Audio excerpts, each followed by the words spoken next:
Magandang araw po sa lahat. Itago niyo na lang po ako sa pangalang Melissa. 30 anyos. Mayroong asawa at isang anak na parehong nasa Pilipinas. At isa akong OFW na nagtatrabaho bilang isang admin assistant dito sa Dubai. Hindi naging madali ang buhay ko sa ibang bansa. Kahit sabihing nagawa ko namang mapunan ang pangangailangan ng aking pamilya pagdating sa pera. Sabihin man kasing may trabaho ang asawa ko bilang isang machine operator sa gawing Pasay.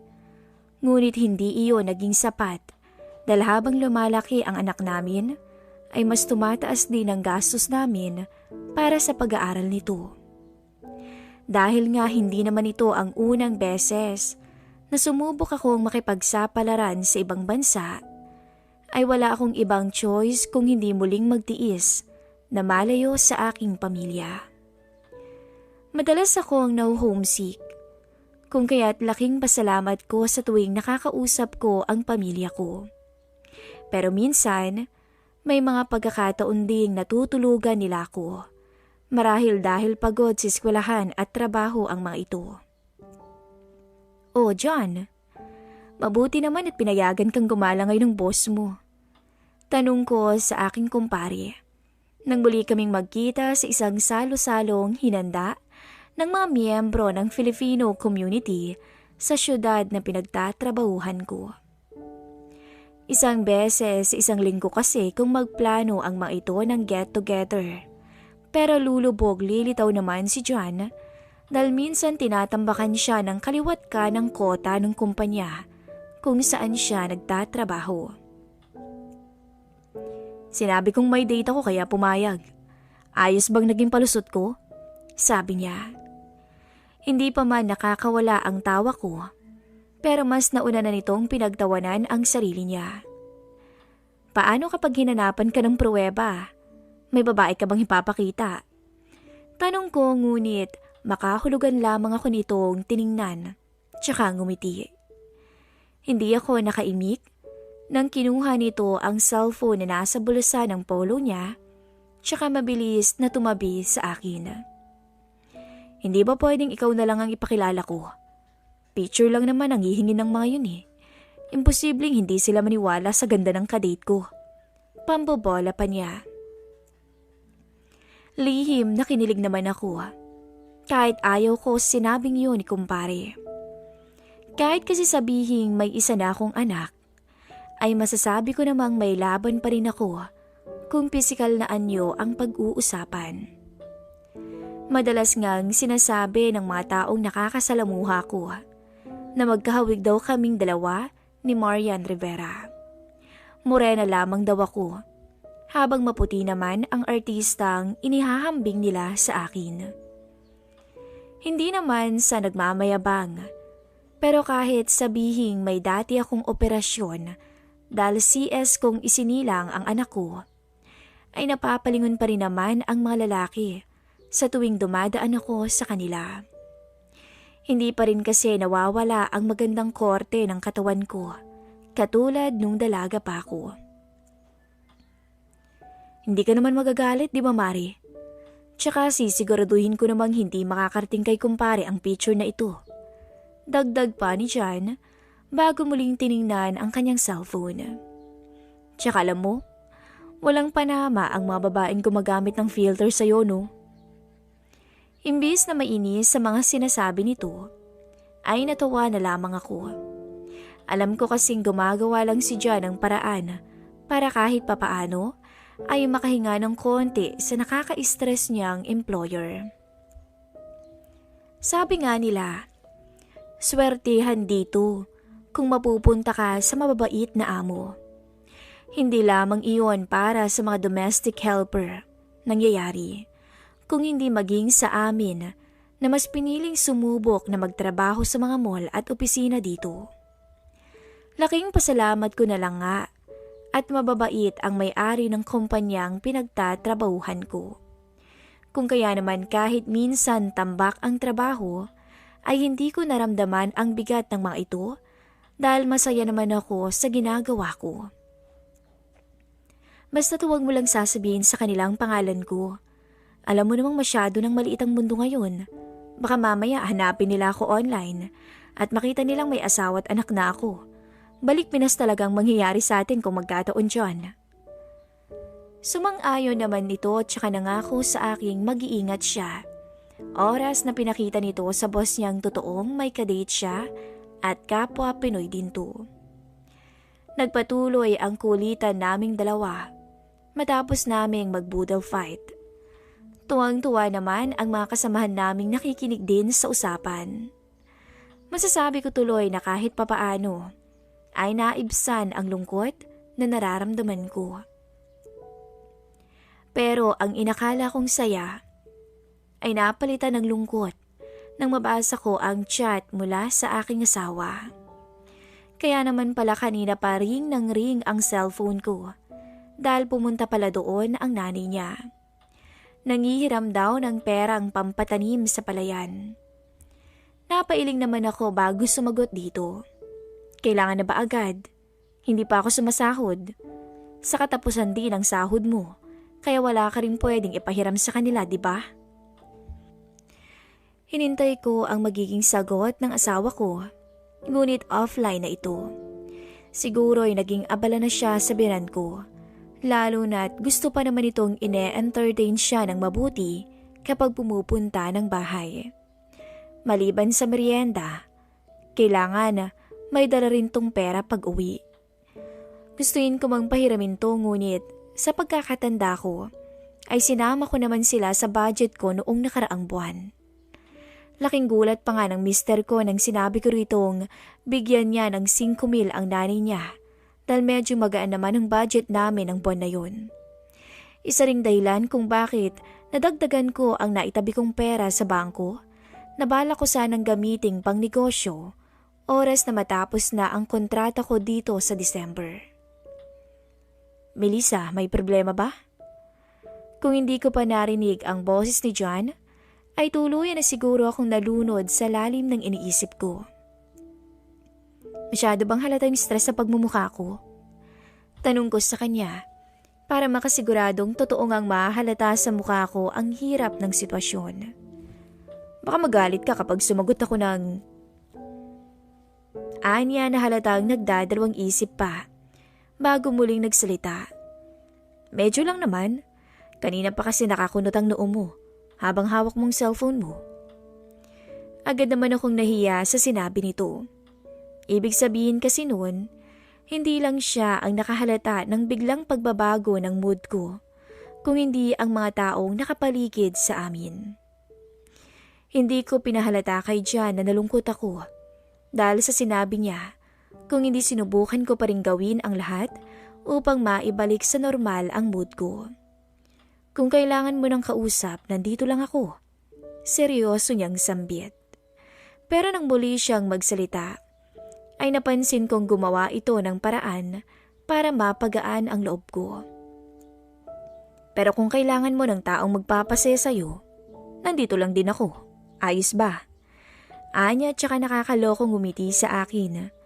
Kung kaya naman muling bumalik ang kulay ng mukha ko. Puro ka talaga kalokohan ano? Ginawa mo na nga akong peking girlfriend mo. Tapos gusto mo pang pasayain ako ng walang dahilan. Naririnig mo bang sarili mo dyan? Ngumiti ito ng makahulugan sa akin, kung kaya't dali-dali ko siyang binigyan ng babala. Huwag ka na magsalita ulit ng ganun, at baka mamaya ma-issue pa tayong dalawa. Sabi ko at saka umirap sa kanya. Minabuti kong lumapit na lamang sa kinaroroonan ng mga kabayan naming medyo abala na rin sa kani-kanilang mga topic para maiwasan ang kakulitan ng aking kumpare. Ang totoo ay kami lang naman kasi ni John ang magkakilala ng personal sa mga taong nandito. Ang iba kasi sa kanila ay nakilala ko lamang nung una akong niyaya ng kasamahan ko sa trabahong dumalo sa isang event para raw malibang naman ako kahit papaano. Gustuin ko man kasing manatili sa tabi ni John ay hindi maaari. Lalaki siya, habang babae naman ako, At kahit sabing magkumpare lamang kaming dalawa, ay umiiwas pa rin akong may makarating na masamang balita sa aking asawa. Alam niyo, kung wala lang akong asawa, baka pinatulan ko niyang si John. Ang gwapo kasi at mukhang mabango pa. Sabi ng kabayan naming nagtatrabaho bilang isang receptionist sa hotel. Gustuin ko magsumang-ayon sa kanya. Ngunit tahimik na lamang kong napatingin sa kinaroroonan ni John. Akala ko'y nakaligtas na ako mula sa hot seat. Ngunit natahimik na lamang ako nang bigla nila akong tanungin. Hindi ba close kayong dalawa, Mel? Totoo bang hiwalay siya sa asawa? Naisin ko mang umiwas sa usapan. Ngunit wala akong nagawa kung hindi sabihin ang totoo tungkol sa dating misis ni John. Maging ang dahilan kung bakit natuldukan ang kanilang pagsasama. Maliban kasi sa gwapo, ay malakas rin talagang appeal nitong si John. Kung kaya naman kahit sinong babae ay magkakaroon talaga ng interes dito. Kaya nga noong mabanggit ko sa asawa kong nagkita kaming dalawa ni John dito, ay parang biglang nagbago ang timpla niya. Simula noon, hindi ko na muling nabanggit ang kaibigan nito dahil ayokong mag-isip siya ng kung ano-ano, lalo na't malayo kaming dalawa sa isa't isa. Hindi ko pwedeng sabihin sa kanyang mas naging close kaming dalawa ni John, lalong-lalo na sa tuwing nagkakasama kami sa mga salo-salo, tulad na lamang ng kinaroroonan namin ngayon. Muli akong nakatanggap ng chat mula sa aking asawa. Ngunit nabanggit lamang nito ulit ang pakay ng nanay niya. Kaya naman sinadya akong lumayo ng kaunti sa kinaroroonan ng mga kabayan namin nang sa ganoon ay hindi nila mapansin kung bigla na lamang akong maging problemado habang nakahawak sa cellphone ko. Pero nang muli kong marinig ang boses ni John, ay natulala na lamang ako sa aking kinatatayuan. Dessert time, babe. Muntik ko nang ituro ang sarili ko para siguraduhin ako ang kinakausap niya, pero siya mismo ang nag-confirm noon. May iba pa ba akong kausap? Ikaw nga, Melissa. Mel? Kumari? Maliban na lang kung gusto mong baby na lang ang itawag sa'yo. John, baka may makarinig sa'yo. Saway ko sa kanya, tsaka napalingon na lamang para siguraduhin walang nakarinig sa sinabi nito. Agad namang siyang lumapit sa harapan ko, habang hindi pa rin nawawala ang matamis na ngiti sa mukha nito. Kung siya ay tuwang-tuwa, hindi ko naman magawang ngumiti dahil muli na namang nag-ring ang cellphone ko. Mukhang wala talagang balak umuwi ang biyanan ko hanggat hindi namin to napapagbigyan sa gusto niya.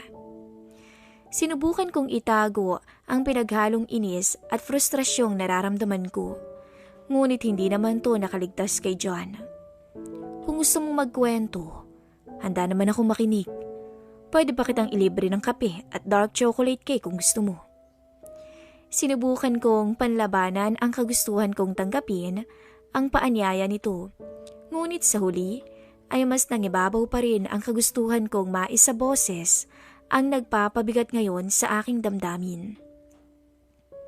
Masaya akong dinala ni John sa sinasabi nitong coffee shop, kahit mahalata pa ring masama ang timpla ko.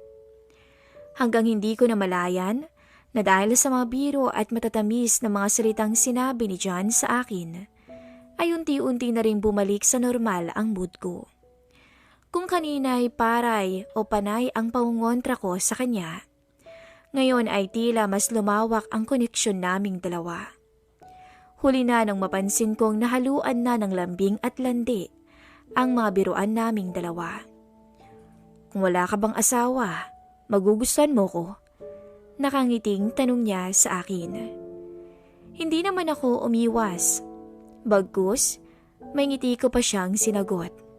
Oo naman, hindi naman ako kasing manhid ng inaakala mo. Nagpatuloy ang biruan naming dalawa ni John, hanggang sa hindi ko inasahang magbubukas na palayo ng pinto para lumagpas kami sa aming limitasyon. Kulang ang salitang apoy para mailarawan ang damdamin ko nang magdikit ang mga katawan naming dalawa sa isang hotel na pinili naming kumubli sa aming pagkakasala. Pero John, mahinang tawag ko na lamang sa kanya nang tuluyang maihiga niya ako sa kamang iyon. Saglit namang natulala ang kumpari ko sa akin at napangiti na lang din nang mapansing sabik rin ang mga mata kong nakatingin sa kanya. Kung natatakot kang baka makarating to sa asawa mo, imposibleng mangyari yun dahil alam kong hiniram lang naman kita sa kanya ngayong gabi. Hindi ako nakasagot sa paliwanag nito dahil tuluyan na rin akong nilunod ng bawal na sandali. Lalo na nang tuluyang pumagitan sa akin si John, nakusa ko namang tinanggap at niyakap nang walang pag-aalinlangan. Nang makauwi ako sa unit na tinutuluyan ko, ay hindi pa rin nawala sa isipan ko ang nangyari. At kahit magkausap na kaming dalawa, ng asawa ko sa tawag, ay lumilipad pa rin ang isipan ko. Sa takot na muli akong mahulog sa pagkakamaling minsan kong nagawa sa piling ng aming kumpare, ay minabuti kong tapusin ng maaga ang aking kontrata. Kahit papaano, may naipon na rin naman ako para mamuhay kami ng tahimik, malayo sa mga taong walang pakialam sa hirap at pagod namin. Alam ko naman na hindi sapat na rason ang inis at lungkot na nararamdaman ko upang makagawa ako ng kasalanan sa aking mister. Ngunit sa muling pag-uwi ko ng Pinas, ay napagtanto kong wala na rin naman akong magagawa para baguhin ang pagkakamaling nagawa ko. Ipinagbahala ko na lamang sa taas kung anuman ang kaparusahang ibibigay niya sa akin at kung sakaling dumating ang oras na iyon, ay malugod ko itong tatanggapin. Hanggang dito na lamang po ang aking istorya at maraming salamat po sa mga nakinig.